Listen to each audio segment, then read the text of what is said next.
Meus caros, nesta terceira parte falaremos sobre um assunto elementar da competência, que são os critérios utilizados pelo legislador para distinguir a competência entre diferentes órgãos julgadores.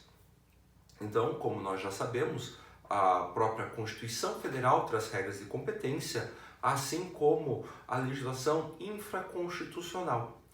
Porém, ora é por um critério, ora é sob outro critério. Para podermos organizar este raciocínio, eu poderia lhes dizer que a legislação se utiliza de cinco critérios distintos para definir as regras de competência. São eles: critério pessoal, critério material, critério do valor da causa, critério funcional e critério territorial. Repito: critério pessoal, material, valor da causa, funcional e territorial. Todas as regras de competência serão definidas a partir de um desses cinco itens. Veja, por exemplo, vamos então esmiuçar cada um desses critérios. Tratar-se-á de critério pessoal quando a legislação estabelece a regra de competência a partir do sujeito que participa no processo. Então, repito, estar-se-á diante de um critério pessoal quando a competência é estabelecida a partir do sujeito que participa como autor, réu ou terceiro deste processo. Vide, por exemplo, quando nós falamos da Justiça Federal. A Justiça Federal tem sua competência definida pela Constituição. E um dos processos que serão conhecidos pela Justiça Federal é aquele em que há a participação da União. A União Federal, ou entidade autárquica federal, quando forem partes, autor, réu ou até um interveniente, este processo necessariamente será conhecido e julgado pela Justiça Federal. Não importa o assunto. Na verdade, até importa o assunto, mas, num primeiro momento, é uma regra de competência definida em razão da pessoa.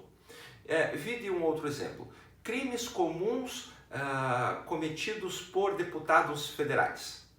Diz a Constituição Federal que, neste caso, o deputado federal será julgado pelo Supremo Tribunal Federal. É uma regra de competência que é definida não pelo crime, não pelo assunto em discussão, e sim pela pessoa que participa do processo, critério pessoal. O segundo critério de competência é o critério material. Ou seja, quando em razão da matéria discutida no processo, do tema debatido no processo, é definida a competência para um ou outro órgão julgador. Como já mencionado por mim. Relações de trabalho e emprego. Se a lide versa sobre uma relação de emprego, por exemplo, a competência será da Justiça do Trabalho, definida a partir da matéria do assunto. Crimes cometidos a bordo de aeronaves, diz a Constituição Federal, que será de competência da Justiça Federal. Quando, comentei em outra oportunidade, numa comarca pequena é criada uma segunda vara. Tem uma vara, outra vara. Diz a legislação que na primeira vara serão conhecidos casos cíveis, tributários, administrativos. Na segunda vara serão conhecidos os casos penais. Iniciado um processo novo, o autor terá que decidir se trata-se de competência de uma vara ou de outra, que é definida, neste meu exemplo, a partir da matéria. Então, o assunto debatido. Terceiro critério, valor da causa.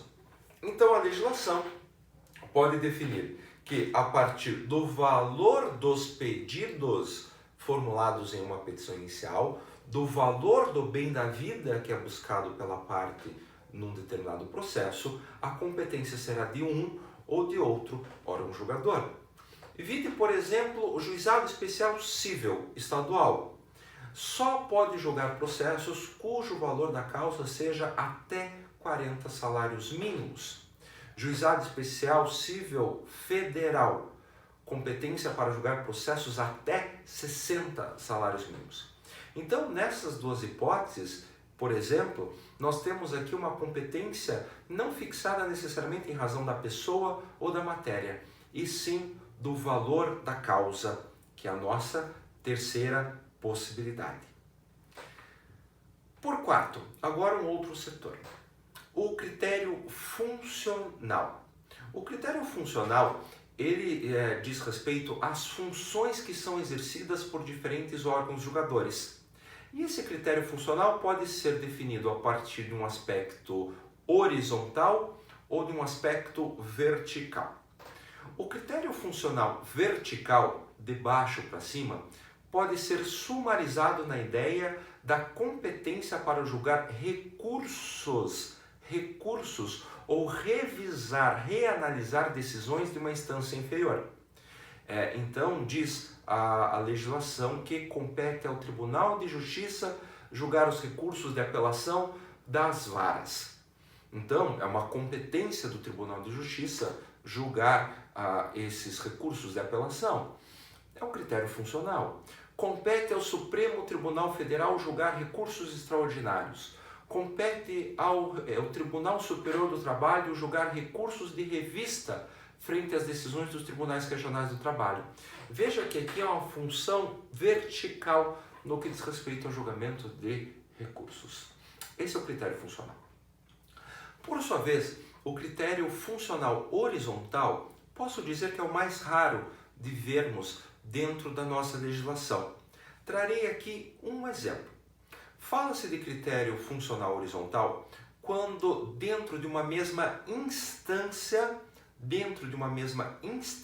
não de instâncias distintas, tal como falamos do critério vertical, dentro de uma mesma instância, o processo é julgado por órgãos julgadores distintos. O grande exemplo que temos é o Tribunal do Júri. Quando se trata de crimes dolosos contra a vida,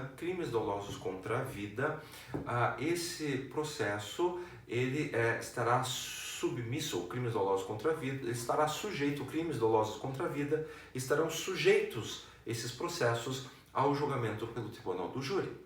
Porém, esses processos que têm um rito específico, têm uma primeira fase, que é julgada, o órgão julgador é o juiz de direito, a vara do júri, que é então capitaneada por um juiz de direito, que vai definir realmente se houve o crime doloso contra a vida, e esse juiz dará uma decisão que é chamada de pronúncia.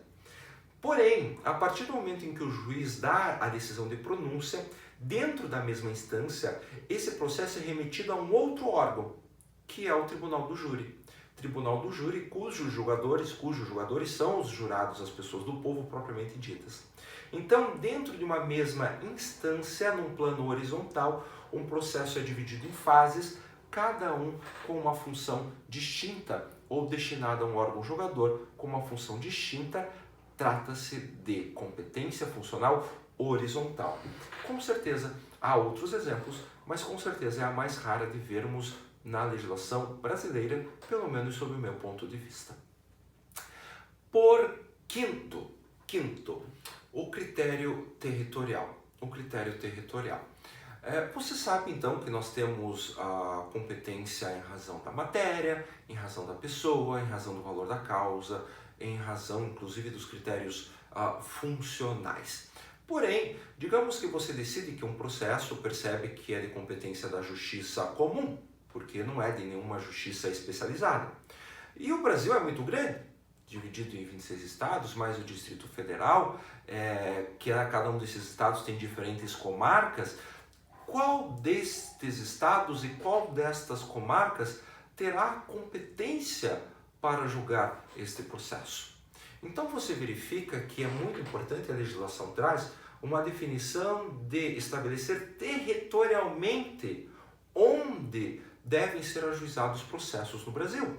Se na comarca da região metropolitana de Curitiba, se na comarca, no foro central da comarca de São Paulo, se na comarca de Paranaguá, se na comarca de Porto Alegre.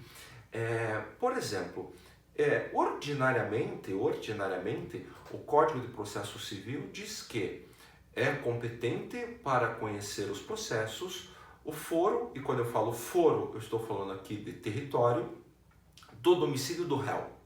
Então, se um autor de um processo de natureza civil da justiça comum, o autor mora em Curitiba, o réu mora em São Paulo, tem domicílio em São Paulo, na divergência entre competência de Curitiba e São Paulo, diz o Código de Processo Civil que a competência será, portanto, de São Paulo. Nas hipóteses, e nós iremos aprender, nós iremos trabalhar, em que a lei define regras do local territorial onde serão conhecidos os processos, trata-se da definição de competência sobre o aspecto territorial. Perfeito? Então, esses são os 5 critérios que a legislação usa. No próximo vídeo, nós traremos a diferença, a partir desses 5 critérios, entre competência absoluta e competência relativa, matéria de essencial importância.